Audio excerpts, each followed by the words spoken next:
Hello everyone! Today I'll tell you about one unusual object, the paper clip. This clip is made from a very unusual material, nitinol. Nitinol is an alloy of nickel and titanium in proportions of 45% titanium and 55% nickel. This alloy has a unique property that was discovered in 1961 by American scientists. The property of this alloy is called shape memory. So, to demonstrate this property, let's conduct an experiment. Take a clip of nitinol and deform it. Besides the clip, I as well have a spring made of nitinol, which I also deform into a random shape. The activation temperature of nitinol is about 40 degrees Celsius. I have turned on the burner on the stove and put the deformed nitinol clip on its surface. Over time, while heated, the clip begins to return to its original shape. The same thing happens with the spring. This happens because when the temperature changes, the crystal lattice configuration of nitinol changes from one phase to another. Also, nitinol is 10 times more elastic than other metals.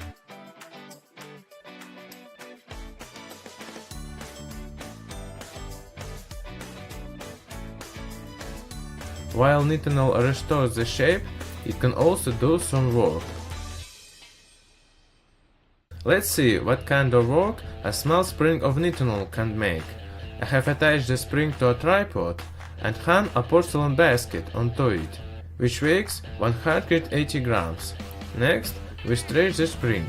For the spring to be tightened again, I'll heat it with a lighter. Let's proceed. As you can see, the spring has left the basket quite easily. Now we'll complicate the task.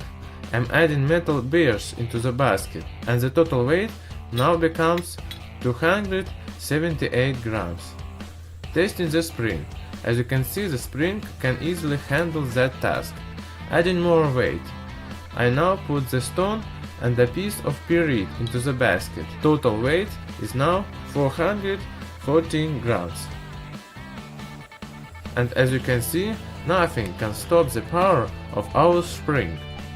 In order to ensure how big is the power that nitinol creates when restoring the form, I hung a YouTube silver button on a spring, which weighs about 1 kilogram.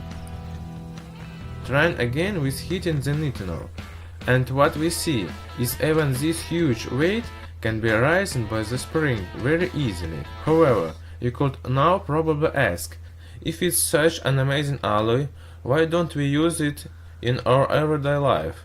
The main drawback of nitinol is its high price and the complexity of manufacturing and welding.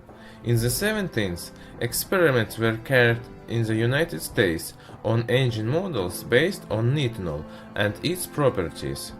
However, it hasn't gone further than the prototype stage. The statement of US leadership of disadvantages of the project became the reasoning to reject this idea. Today, nitinol is mainly used in medicine for bone bonding. Who knows, maybe in the future when the oil runs out, humanity will revert to the nitinol engines.